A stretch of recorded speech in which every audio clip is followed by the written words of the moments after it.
Firstly, that the health and safety objectives are not clear. Frequently, organisations do not understand why it is in their best interest to manage the health and safety aspects of their business. Whilst occupational health and safety practitioners will put to their senior managers the moral, economic and legal arguments for their case, often business leaders will not understand nor believe these are persuasive factors. And often they don't know what their own business risk profile is. The real reason most leaders will act to improve health and safety is the financial business case, which is often obscured in making those other arguments. By doing this, there is a tendency to view health and safety negatively and with little commitment or passion. Therefore, resources deployed in implementing effective policies are minimal and lack leaders' commitment and involvement. So what should be done to change those attitudes? The answer is to make a business case, express the argument as a financial judgment where leaders can see the price of failures. Show the headings of those costs, such as loss of production, loss of orders, loss of reputation, loss of customers and the cost of repairs and temporary staff, and don't forget those punitive fines. Furthermore, for larger scale organisations, there is the impact of a fall in their share price.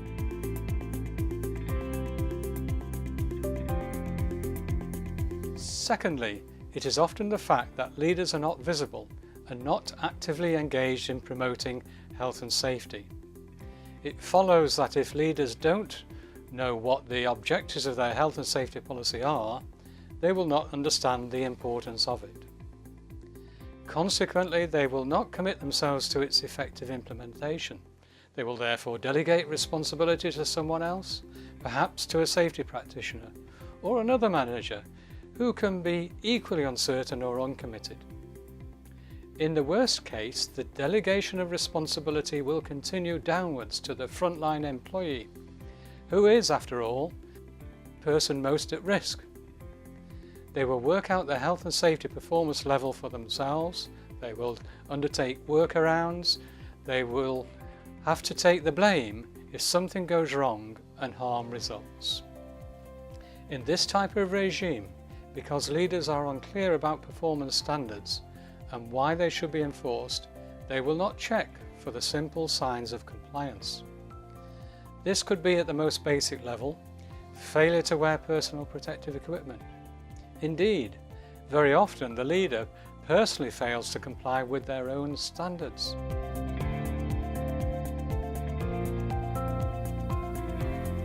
Finally, organisations are not learning from experience. They fail to take on board conclusions of accident reports and fail to implement the recommendations.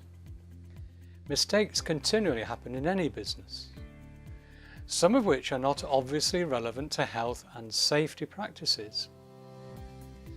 Nevertheless, if either the product or service or working practices are not to standard, health and safety performance will be threatened. For instance, the failure to maintain a float switch in a petrol storage tank resulted in a loss of product when it overflowed in large quantities, which is what happened in Buncefield in the UK, where the inevitable source of ignition caused an explosion.